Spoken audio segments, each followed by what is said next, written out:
Welcome to AV number 3, part number 3. A1, let us start with A1. Pick out the lines showing that the poet is prepared to enjoy every moment of his journey. Pick out the lines showing that the poet is prepared to enjoy every moment of his journey. तर अशा कोणत्या ओळी आहेत की ज्या ओळी त्या ठिकाणी हा प्रवास जो आहे कवी एन्जॉय करतो आहे, त्या लाईन्स आपल्याला शोधायच्या आहेत. तर त्या लाईन्स ज्या आहेत तर त्या बघूया आपण कोणत्या लाईन्स आहे की ज्या प्रवास वर्णन करतायत. त्या ठिकाणी afoot and light hearted I take to the open road, healthy free the world before me, the long brown path before me, head leading wherever I choose. त्यानंतर आहे henceforth I whimper no more, postpone no more, need nothing, done with indoor complaints, libraries, querulous criticism, strong and content I travel the open road. तर ह्या travel आहे, प्रवास करतो आहे.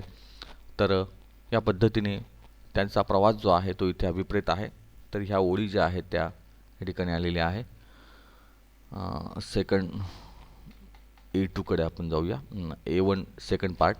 By old delicious burdens the poet means. हे जे जुनं असं रुचकर ओझं आहे, गोड ओझं आहे, ते त्याचा अर्थ नेमका काय होता, तर ते लगेज आहे, ते एक सामान आहे. द फूड ही कॅरीज, एक अन्नपदार्थ तो वाहून नेतो आहे असं त्याचं ते अन्नपदार्थ आहे. The stress he bears during the travel, त्याला जो ताण आलेला आहे त्या प्रवासाचा तो अभिप्रेत आहे. Sweet memories of the past, आणि नंतर आहे त्या ठिकाणी भूतकाळातल्या ज्या गोड आठवणी आहेत त्या तिथे अपेक्षित आहे. तर या ठिकाणी सेकंड जे आहे त्यासाठी आहे sweet memories of the past. Old delicious बर्डन्सचा अर्थ होतो sweet memories of the past. तर next, the poet is a person who is free from all inhibitions. Discuss how the concept of freedom is express in the poem. The poet is a person who is free from all inhibitions. इथे हा जो कवी आहे हा सगळ्या प्रकारच्या निर्बंधातून त्या ठिकाणी मुक्त आहे. तर discuss how the concept of freedom is express in the poem. ही जी कन्सेप्ट आहे आपल्या मुक्ततेची किंवा स्वातंत्र्याची, त्याने कशा पद्धतीने कवीने व्यक्त केली. The theme of the poem is freedom and the joy attach to it. The speaker is free, relax and stress free. He no longer feels troubled or crowded and is happy to be light-hearted. This freedom has given him strength and contentment not to ask for anything more in the form of good luck. He is in exhilarating mood which he has achieved through his freedom to choose a journey on the open road where all are equal. The choice of an open road is his own and he is in complete control of his choice. तर कुठेतरी कुठलेही नियंत्रण न बाळगता एक मुक्त छंदातला हा प्रवास ज्याचा जो आहे तो चाललेला आहे. Following are the activities of the poet related to his journey on the road. Divide them in two parts or activities the poet will practise and activities he will not practise. तर खाली काही वाक्य आहेत की जे प्रवासाच्या दरम्यान त्याने फॉलो केलेले आहेत की जे त्याला तो आचरणात आणतो आहे आणि काही गोष्टी आचरणात आणत नाही. तर कोणत्या गोष्टी तो आचरणात आणतो आहे आणि कोणत्या गोष्टी आचरणात आणत नाही आहे. Following are the activities of the poet related to his journey on the road. Divide them in two parts as activities the poet will practise. तर आपल्याला दोन कॉलम बनवायचे की ह्या गोष्टी तो आचरणात आणतो आहे, ह्या गोष्टी तो आचरणात आणत नाही आहे. Walking along the road though he does not know where he reaches. तर तो रस्त्याने चालतो आहे, त्याला माहिती नाही की त्या ठिकाणी कुठे जायचं आहे, हे अगदी बरोबर आहे. That means he practice this activity. Complaining about the discomforts during the journey. या प्रवासात त्याला अनेक प्रकारच्या अडचणी येत आहेत, त्याबद्दल तो तक्रार करतो आहे नाही. तर not this activity will not practise. तर ही ॲक्टिव्हिटी नाही आहे त्याची. पोस्टपोनिंग द जर्नी, तो जर्नी पोस्टपोन करतो आहे, पुढे ढकलतो आहे नाही, not practice. Praying for good Fortune, तो चांगलं दैव त्याला मिळावं अशासाठी प्रार्थना करतो आहे, not practice. Carrying the fond memories of the good people, चांगल्या लोकांच्या आठवणी तो सोबत वाहून नेतो आहे, सोबत तो त्याच्यासोबत आहे त्या आठवणी, अगदी बरोबर आहे, practice. Creating contacts with famous and influential people, तो लोकांशी संपर्क साधतो आहे, चांगल्या लोकांशी, प्रसिद्ध लोकांशी, not practice. Striving to achieve high and bright success, त्याला चांगलं यश मिळवायचं आहे, त्यासाठी तो प्रयत्न करतो आहे, नाही, not practice. Reflecting and developing his on self, त्याला स्वतःचा स्व जो आहे त्याचा विकास करायचा आहे. तर त्याचं प्रतिबिंब तो बघतोय. सेल्फ अवेअरनेस जे आहे ते त्याच्यामध्ये आहे. हे प्रॅक्टिस म्हणजे हे त्याला हवं आहे. तर या पद्धतीने आपण 2 कॉलम जे आहे ते केले. Write down the traits of the poet exhibit through following lines. One is done for you. तर आपल्याला काही ट्रेट्स सांगायचे आहेत की ह्या ठिकाणी कोणते गुण त्या ठिकाणी या ओळींमधनं दिसून येतात. Henceforth I ask for no good fortune, I myself am good fortune. Self confidence दाखवतो आहे. Henceforth I whimper no more, postpone no more, need nothing.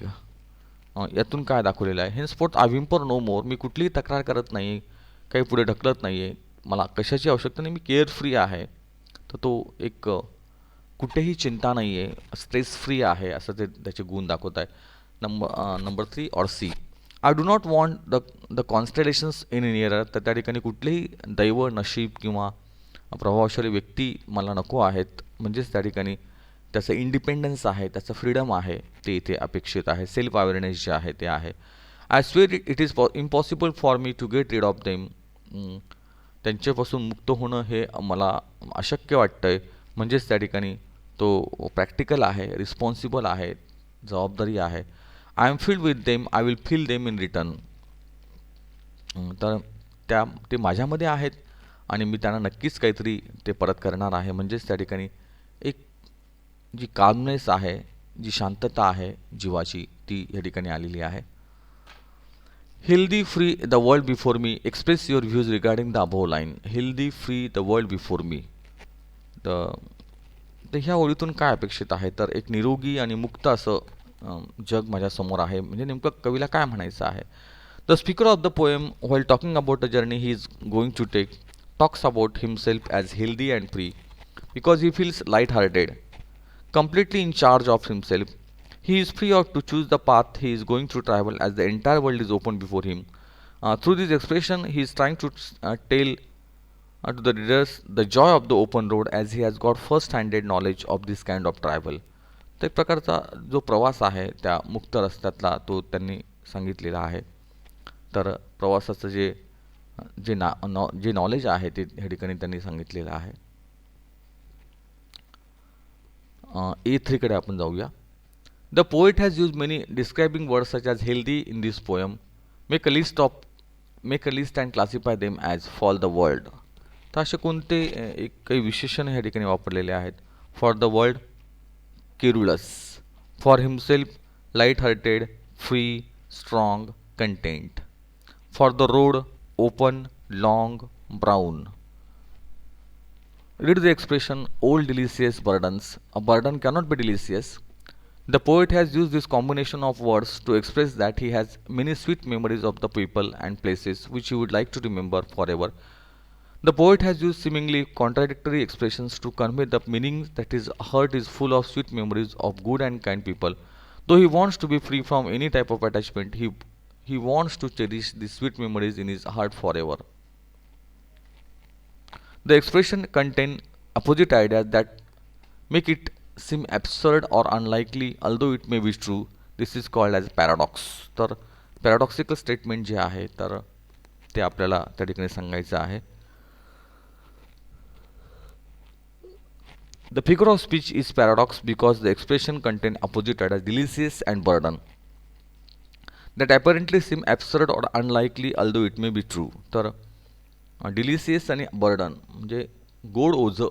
ओझं कधी गोड असतं का? तर ते एक पॅराडॉक्सिकल स्टेटमेंट जे आहे, दोन अपोजिट आयडिया ज्या आहेत, कॉन्ट्राडिक्टरी आयडिया ज्या आहेत त्या या ठिकाणी आलेल्या आहेत. तर हे पॅराडॉक्स जो आहे त्याचं उदाहरण त्या ठिकाणी आलेलं आहे. The road in the poem does not mean only the road to travel. The poet wants to suggest the road of life. Explain the metaphor with the help of the poem. The road in the poem does not mean only the road to travel. The poet wants to suggest the road of life. Explain the metaphor with the help of the poem. तर आपल्याला नेमकं ही जी रूपक वापरलेलं आहे ते आपल्याला स्पष्ट करून सांगायचं आहे. The road in the poem suggest the road of life which is indirect comparison with the road to travel. तर एक प्रकारे प्रवास जो आहे जीवनाचा तो इथे अपेक्षित आहे, त्याची इनडायरेक्ट कंपॅरिझन केलेली आहे. So the figure of speech use is metaphor.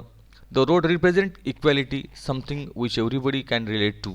It also symbolizes freedom and opportunity. The road of life represents progress and morality, and since it is open, it propagates democratic value also. तर हा सगळ्यांसाठी रस्ता आहे. हा रस्ता मोकळा आहे आणि तो लोकशाहीचा आहे, गरीब श्रीमंतांसाठी सारखाच आहे आणि तो एका पद्धतीने हा जीवनाचा प्रवास जो आहे तो अपेक्षित आहे आणि तो समान पद्धतीने आपण करावा असं कवी त्या ठिकाणी म्हणतो आहे. Free verse is a poetry that does not rhyme or have a regular rhythm.